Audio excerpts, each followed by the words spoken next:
Hey guys, if you stopped by my channel on Monday, you saw the interview with Keith Crane, who's just a really cool guy, a legend in the business. His portfolio is just amazing, including work on Sex and the City, and you can pop over on his website, which I'll put the text for down here if you want to see more about what he's done himself and in the great studio that he has there. And he's finishing up the material that John Entwistle left behind, the bass player from The Who, and releasing that as an album. Anyway, I did the interview up at his studio, and it's full of really cool gear, and it's just a really nice place with a great vibe, and I wanted to do a studio tour, and he was nice enough to do that for us, and that's the video that follows. Let's start, we'll go left to right. Let's start talking about the mixing board over here. Okay, this is old school, because I'm old. I got this, I'm used to, mixing and recording on analog from back in the day. So I got this in 1995.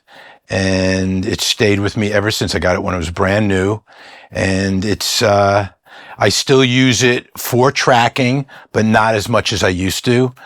Most of it is for monitoring back from the computer, but I do use some of the preamps for drums and guitar. So it's still my go-to. I can't see getting rid of it at any time soon. Nice. I have to ask you about this. I saw it last time I was here. You have an entire strip for cowbell.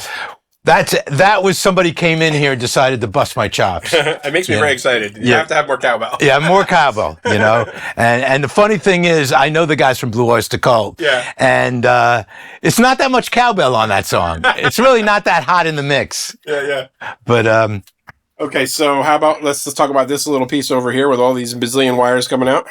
Okay, this is kind of central station here. Patch Bay for all you old school people, a TT, which is started out as Patch Bay started in the back in the day for telephone companies, tiny telephone, TT.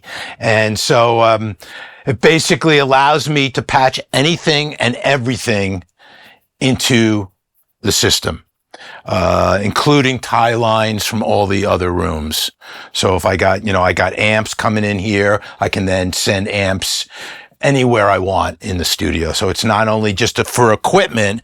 So, if I wanted to use something here like my Moog, parametric EQ, everything in the back of the board and every piece of equipment shows up on the Patch Bay. Right.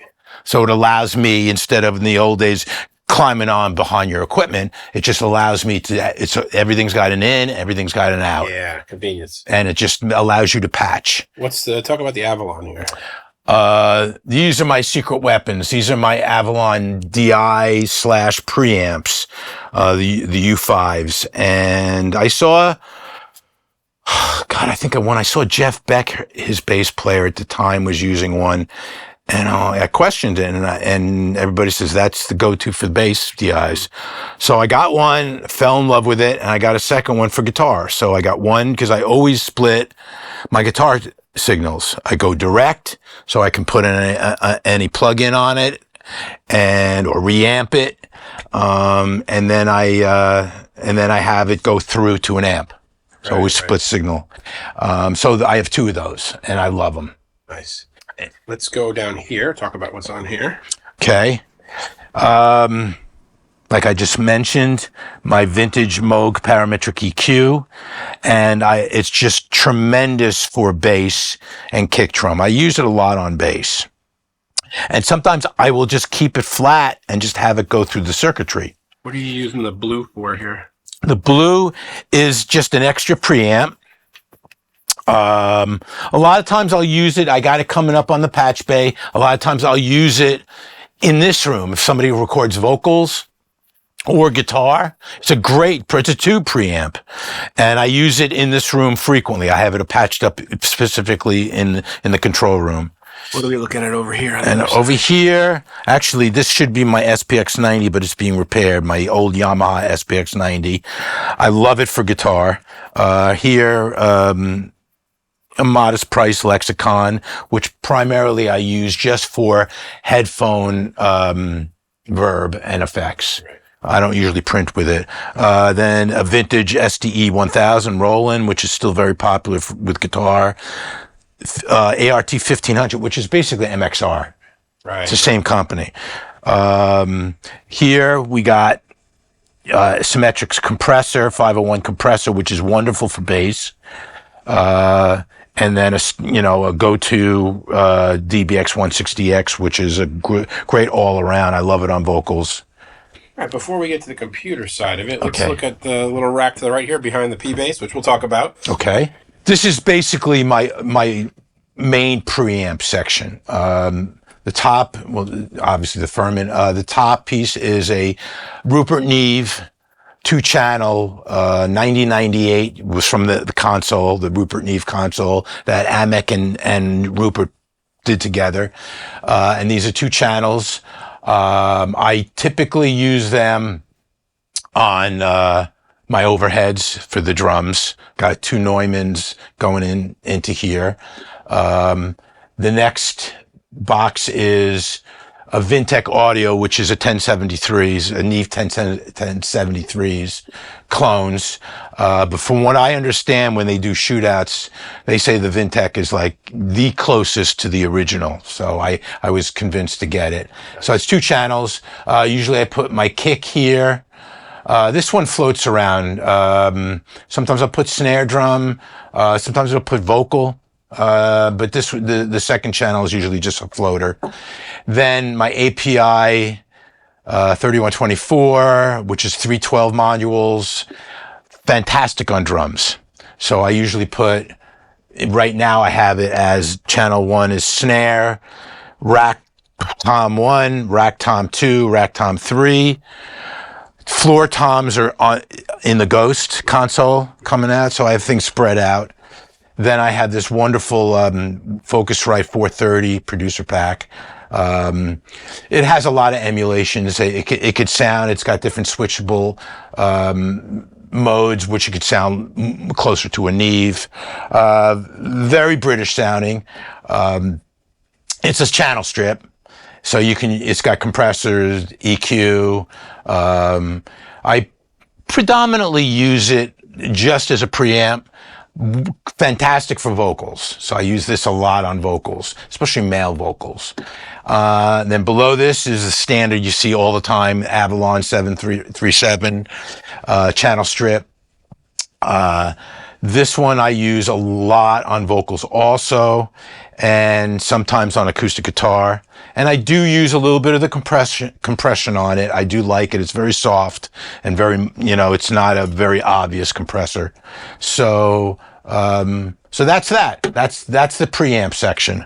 Let's talk about over here, the heart of it all. You're Okay. a Cubase guy, right? I'm a Cubase guy. I started using Cubase back in the 80s when it was originally designed for Atari computers. And it was just a MIDI. Back then, there wasn't any digital audio yet. Any digital audio was on literally reel-to-reels, digital tape, like the Sonys and the Mitsubishis, and nobody could afford those. I mean, they were, $250,000 machines. So I started on Cubase on Atari back in the day, and I just stayed with it. How about this thing here now? Now, this is my SSL. It's pretty new. I just got it not that long ago, so I'm still wrapping my head around it. It's, a fader pack, control center. I love, as we were talking before we went on air, I just miss hands on deck, moving faders, when I'm automating things, and automating pans, and you can automate, I haven't gotten so deep in it, but you can do automation for all your plugins on it. I just love to be able to move a fader as I'm mixing and then have it read in real time. And then I can go to the computer and tweak it a little bit. But it's really nice having the hands on deck. Now I can add two or three more of these packs. Right now, 8 channels is enough, and I got my master fader here. It's very easy to navigate. I debated which I was going to land up with. I was looking at the Yamahas, and I got convinced to get the SSL. And I'm an old SSL guy because I loved working on the old SSL boards back in the day. more as a producer than an engineer. So we were just talking about the 4,000 and the 9,000s. Tell me what's your favorite, like, have to have it plugin? It's the Desert Island plugin. You know, I just got turned on to this, and I would have to say it's Fab Filter. Fab Filter. Oh yeah. I would have to say that's my go-to. Yeah. And it's Pro Q4, and it is amazing. Yeah. Even just the presets alone, and you go and tweak it. It's so intuitive, and it just does things that any of the other. I love the wave stuff, but I'd have to say my go-to for that, for most things, because I'll put it on virtually every channel, right, or subgroups, right. You know, and you know, the first thing you do is, you know, your high pass, you know, So, yeah, I love that, the Fab Filter. I just got turned on to that last year by my keyboard player, and he has the 3. He goes, trust me, he loves spending my money. and he says, trust me, you're gonna love it. So, I have to say that's my go-to right now. All right, let's talk about your pair of monitors here. You got 2 different monitors going on, right? 3, right. I was an old JBL guy, and I had JBLs for years, the 4408s. I had them since the 80s, and I just really, my ears needed to hear something different. So I was at the AES show, I don't know, before COVID, so I'm going to say, you know, maybe 7 years ago. And I was walking around, and I was looking at the Focals, but I was looking at the trios, the 3s, the trios, and I saw these being demoed, and they were quite more pricey than the trios, and not the trios. I'm sorry, these are the trios. The two-way ones. My fault. And I saw these being demoed, and these could be horizontal or vertical, and this actually can spin depending upon positioning, and I fell in love with them, and I got them, and they are incredibly accurate. Scary accurate, because everything, the good, the bad, and the ugly show up. Right, right. Know? It doesn't hide anything. Yep.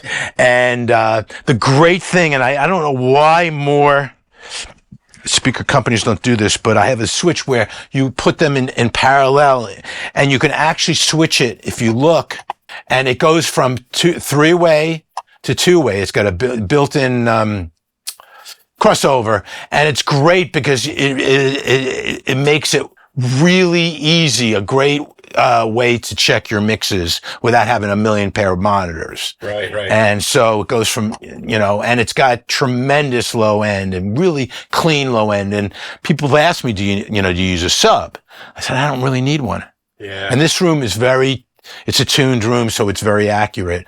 And then I also have, so the Focals are my go-to for everything. And then I check my mixes on the old 80s NS10Ms, which everybody had. Right. And you get them sounding good on these, you know, you got a good mix going. And then what we nicknamed the horror tones, the Oratones, and these are original from the 80s.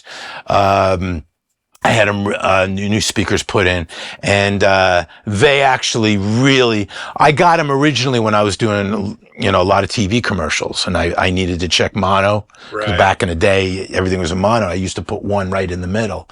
And they're great for checking mixes.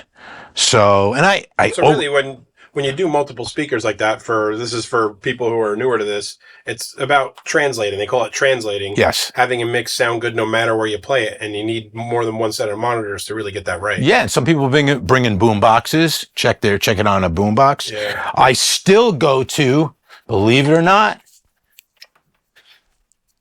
Yeah, right. A lot of people listen to music Because this is where it's at. So, and I'm always checking on, I love these. These are great. These are the Bayard DT770 Pros. Yes, I have those too. And I love them. You know, I'm always checking, I'm always checking on every possible source. I'll take a rough mix, you know, bring it into my car. I always go to the car. You know, I tell everybody when I'm giving somebody a mix, I'm like, go check it on everything you can possibly check it on. I'll put it on my phone. Yep. You know, even just listening to it through this, you know, without, you know, my in-ears, you know. So that's, you know, that's how I check all my mixes. And, you know, you still need to tweak. Yep. Okay. Okay, so now we're going to talk about the collection of guitars you have here. Yeah, Let's go into that a little bit. This is an upright. My friend, dear friend of mine, knows Ned really well, and I said, I'd really, because he had one of these, and I said, John, I would love to have one for the studio. So, he put me in touch with Ned, and I actually got a B stock and got a really good price on it, and I love it. Bass is just, as a drummer, I'm so tuned into bass, and I just love playing it, even if it's something as simple as doing a glissando. Yeah. Just adding that mojo, can change everything. And I work on it. I work on my chops. It's certainly it's challenging because you got to make sure you're on the dots, as opposed to a not fretless instrument. You got to make sure, and it really keeps your intonation honest, So that's my upright fretless electric, upright. The Mustang here. I got a 1971 Mustang competition they designed after when the Mustang cars came out, the competition cars. That's where that came out. And this was my go-to bass for years. And the funny thing is, for those bass players, they'll probably be shocked, or maybe not. I haven't changed the strings in probably 25 years. Oh, wow. Because it sounds so good. There has a certain sound to it, and I don't want to mess with it. Right. And I've talked to bass player friends of mine because I have similar basses where it just sounds so good. So why fix something that ain't broke? Right. It's got a very specific sound. It's like it's a baby P bass, but it's different. This sounds a little bit more 70s. It's got a little bit of a 70s like funk thing. Then I have another bass over there, but we'll get to that. This is my Dano baritone. It's similar to the 6-string bass that the Beatles used to use a lot, the Fender 16. This is, you could tune it to anything you want, but it pretty much standard in B. Right. Same fingering, same chord positions, but that would be a B instead of an E. So, and this is a fun, and anytime you want to get a spaghetti western vibe, or not rhinestone. What's the song that Glenn Campbell did on this? It's a Rhinestone Cowboy. Rhinestone Cowboy. Yeah. It would be a baritone, and so I always wanted one, and I decided to buy one. So I love Dano stuff. This is a reissue of the U2 from back in, I think it's 59, but I got it late 90s, and it plays amazing. And it's amazing. They're cheap guitars, but they play and sound awesome. Right. And there's a 12-string version next to here? This I have a 12-string version with 2 lipstick pickups. I was considering. I've used the 12-string Ricks a lot, and they're a little tough to play. Rickenbackers are, for me, I feel like you fight them. And I was doing some research because I wanted to get a 12-string electric, and I found upon this, and I saw a shootout on YouTube with this and the 360, the 12-string Rick, and I thought this thing sounded better. Nice. And so I picked this up, and I love it. I use it all the time, even for just padding. Just light sweeps. Now, this other one here, this is the one you let me play, right? Yeah, this is my what I call my Eric Clapton Strat. It's a 1989 Strat Plus with lace pickups, and it's a bit, I guess it would be considered a custom shop these days, because it's got a Olympic preamp. Right. Built in, and it has, I guess these are Kalers, I just had it worked on, and it plays great. And reason why I call it, and it's solid ash, it's gorgeous. It's really an inspiring instrument. I do a lot of my writing on it, and it's one of those things that you just pick up and you want to play.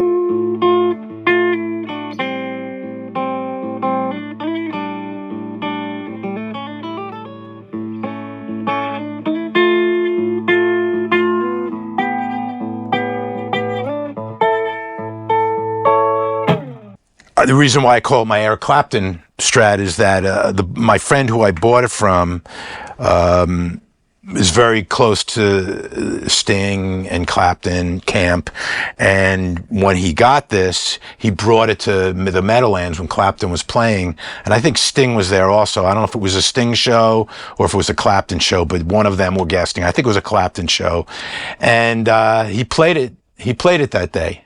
Yeah. And so it's got Clapton mojo all over it, and so it's a great guitar. I love it. I'd never get rid of it. Let's talk briefly about the acoustics. And my acoustics, this is a one-of-a-kind Frankenstein. This was built as a Martin.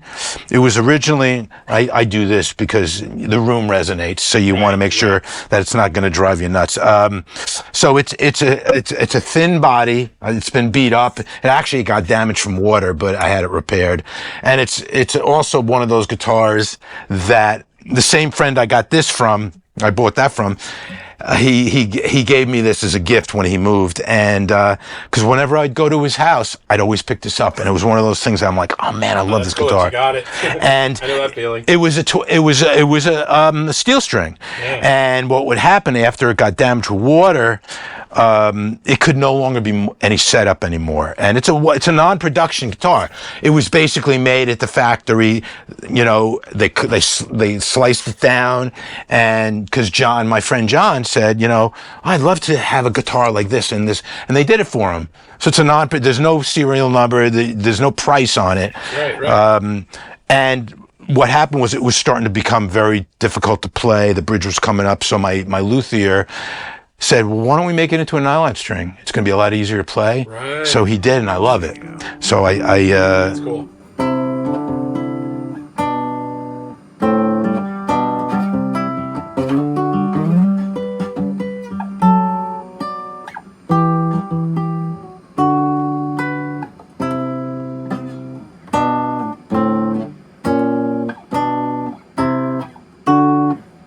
So that's that. Here's an OM1 Martin, not a high-end guitar, my Martin OM1, and every guitar has pickups built into it. Right. So I take everything direct also, besides miking it. Like, kind of pad all of them out, because you said the room's still resonant. Yes. They ring out while you're mixing. Oh yeah. So I always do this. Yep. When I first started setting up the room, that I'm like, wow, this stuff is, and I want the guitars nearby. These things are ringing. Electric, you don't have to worry about. But yes, I have to kind of throw some tissue on it. So this is my OM1. Then this has been with me for almost ever. This is a 76 Yamaha 12-string. Not a high-end guitar when I bought it. It's a FG512, and it's been with me everywhere, all over the road, wherever I've lived. It's the one guitar that I didn't lose. I didn't lose it in a divorce. Right. And I still use it. It's a dreadnought. And it's a beautiful Brazilian rosewood, and it plays, and I always keep it worked on, and so I use this. And then I have another 12-string, handpicked by Bob Taylor. This is a Taylor 562, I think the model is, and it's one of these 12 fretters. It's a short scale, right? And I played it. My friend, the same guy I got my other guitars from, John, he brought it over because he wasn't using it, and it has such a different sound from like the Dreadnought. Very creamy sounding. Right. It's not an aggressive guitar. This you can really hit. This one is just great for sweeps, and great for finger picking, and it's very easy to play, which is good because I don't have big hands. Right. So that's the guitars, and they all have electronics in them. Okay, this is something that I just purchased from my bandmate from the 1910 Fruitcom Company, who's my original founding member, Frank Jekyll.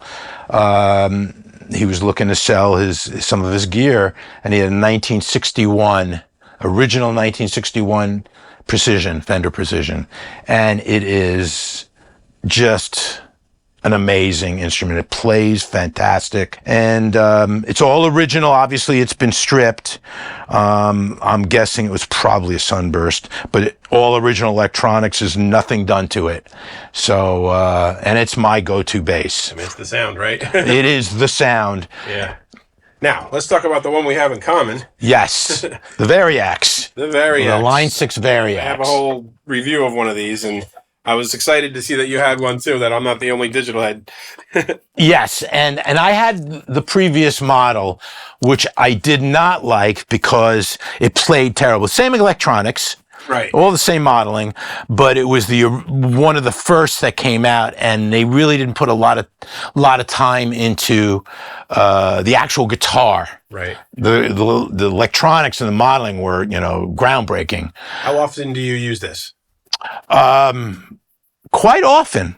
Usually, almost every project has it. Okay. I would have to say I use it very frequently because Are you using it to do like dobros, sitars, that kind of thing? Yes. And then you're using it for the emulation of like a Les Paul, that kind of thing more? Les Pauls. In fact, this track, this John Entwistle track that I'm working on, has Les Paul models. Awesome. Now it might be enhanced and replaced when I get other guitar players on it, and we could talk about that afterwards about the project. But I love the Les Pauls. The Telecasters are great. Strat, I got a Strat, so I don't really have to worry about it. Although Strats are great, but yeah, I do use the dobro and the sitar, the choral sitar. In fact, on the new 1910 Fruit Cup Company record, on one or two tracks, we're going to like a old 60s, old school psychedelic, and using that for some hidden lines, and it's really cool. I love it, and this one plays really nice. The previous one I had, I just didn't like it, and I started not using it very much, and I couldn't keep it in tune. Right. But this one is really solid. This is the one, actually the same one, the same color too, that Steve Howe plays from Yes. Right. Okay, so we're here in the drum room now. And Keith is first going to tell us about this piece of equipment. You got several of these around the studio. Yeah, this is my main. It's not big, but it's my main tracking room. I have some smaller ISO rooms. This is where I do, besides obviously drums, I do live tracking. I've done rhythm sections in here, string sections, horn sections, and obviously vocals. This is such an important part of a great performance. I find that when an artist is in here, whether it's me or somebody that's coming in recording for me, I have a headphone setup. It's not just, in other words, I don't have to set up a mix in the control room for their headphones, and which is what you used to have to do in the old days.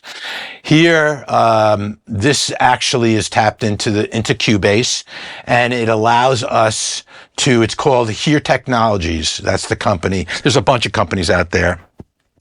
And everybody gets their own headphone mix. And you can control your own, basically? You control your own mix. So if you look here, you can assign anything, but right now what I basically have is channel 3 is drums, 3, 4 is a floating. Right now I had some guy's guitar, this guy Mark. This would be guitar 1, guitar 2, click track. Yeah, so you totally get your own mix. Your lead vocal, bass, and so it's a basic rhythm section, but if I have other instruments out there, it can work for any kind of configuration, but this is my basic setup. And if you're playing back to a track, like you have a track and somebody's singing to the track comes back on the main mix. And then the vocalist can mix it, and they have, as I explained before, they have their own effects in there. So, because singers love to have reverb. Right. Speaking of singers, let's talk about this mic here. Oh, I love this. This is the company is blue. This ironically is green, but it's the Kiwi. Yeah. And it's one of the top of the lines. It's in line with like a Neumann U87. Right. It's a little more modern sounding. And I just love it. It's a condenser mic, multi-pattern, and I use it a lot it's almost for any singer. We can also show you my mic draw of all the different microphones, the different ones. But I had a female singer come down the other day, and she was using this, and she sounded fantastic. So this is my one of my condenser mics that I use. We have to talk about this one hanging out in the corner over there. Oh my God, this is like it's being punished. Yes, this is my baby. It's a vintage, I'm going to say circa late 50s, early 60s, RCA DX 77 or 77 DX. It's a ribbon mic, and Larry King would have it on his show. I think David Letterman's original microphone was that. Jay Leno, I mean, they all had this mic. Sometimes they were just for show, but in the early days they would use it. So Elvis did use this mic. What do you use it for here? I use it, believe it or not, I love it for percussion. Okay. I'll use it for a room mic. This is what I find. This area right here is the sweet spot for a mono room mic. So a lot of times I'll put either that or a single condenser mic, like a 414 here, and just pick up a mono signal of the room, drums, or for anything that matter. Even if I'm recording acoustic guitar, I'll just put it on.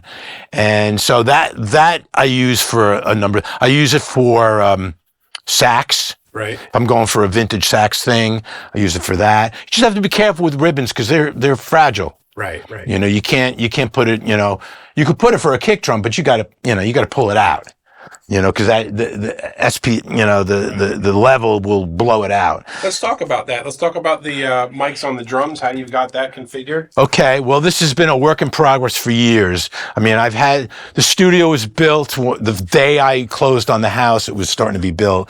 So it's been, it's about 16, 17 years old, this studio, and it's been constantly upgraded. Originally I had my yellow Tony Williams Gretsch kit here, which I still have. I just gave it a rest. I actually play Mapex live a lot. So I got this beautiful Mapex kit.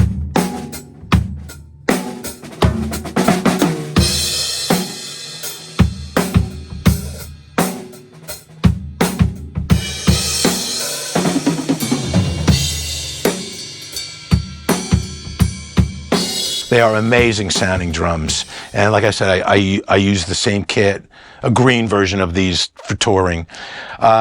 So this is a bigger version than I usually play live, but I figured I have them, why not? So I got your standard Sennheiser 421s on the toms, okay? On the floor toms, I have, believe it or not, everybody uses them for kick drum. I got the Beta 52As. Oh, yeah. They're kick drum mics, but I had them in my kick drum. I didn't like the way it sounded. I mean, it was good. It just didn't resonate with my ears. And I said, floor toms are pretty close to kick drum tonality, and so I tried them on the floor toms, and they sounded awesome. And then all of a sudden I started seeing, like in Mix Magazine, more and more people doing that. Right. Not saying because of me, but I guess they were discovering that they work great. They're large diaphragm dynamics, and they take a lot of punishment. So they sound great on floor toms. What about on the snare here? Snare, I got turned on to this by a front of house mixer I was working with on the road, and we were just talking about snare drums, and he had this on my snare drum. And I said, well, the company's Lawton, and they came out with a whole line of drum mics, and they call it snare mic. That's the name of it. Right. And they have one that's called tom mic, and I think they have a kick drum also. And he says, they're not cheap, but he says, Keith, you're going to love it, because I would use typical SM57s, never crazy about it. I always thought they were very dull sounding. And this is a condenser. So I bought it, and I just love it. So I have that on my snare, and I also have the SM57 underneath. And you just have to be careful to make sure they don't, there's not a phase cancellation issue. Right. But this day and age, it's easy to flip it. Hi-hat is a Shure SM81 condenser, which are very popular for hi-hats and also overheads. My overheads are Neumann 103s, TLM 103s, which I love. And they went into that 9098 preamp inside. What else we got here? Once in a blue moon, depending upon the project, I will mic the ride cymbal. Right. Lately the overheads have been fine. So I think and the bass drum mic, the kick drum mic is, I went through a number of them. I went through the 52As, and then I went to a AKG D112, and then I was told the Audix D6, and that's what's in there. And it is the best bass drum mic I've ever used. And so I have that. That's kind of my go-to. People who don't know what it is, tell me about like that little drum in front of the big drum bass drum. This is a Yamaha Subkick. Basically what it is, they've been doing this for years, but Yamaha got smart and decided to market it. They were doing it back in the 60s. It's a speaker. Here, you can look at it. You can probably see it, right? Yep. You can see the speaker. Oh, yeah. It's a speaker in there. I think it's probably an 8-inch or a 10-inch. I'm not sure what size. And all they did was they got smart, and they decided, we could just put it in a drum shell, make it look cool, and sell it for a bunch of money. And so this got really popular. I see them live. It basically gives you a lot of the frequencies that a mic won't capture. Like it equated to an 808 kick drum. Right.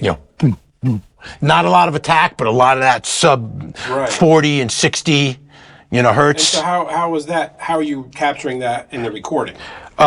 Separate track. Right. Everything is separate, fortunately. That has a direct out, or it's got a mic out. So what it is, it's a speaker with reverse polarity, which becomes a microphone. Right. If you flip a speaker, it becomes a microphone. Right.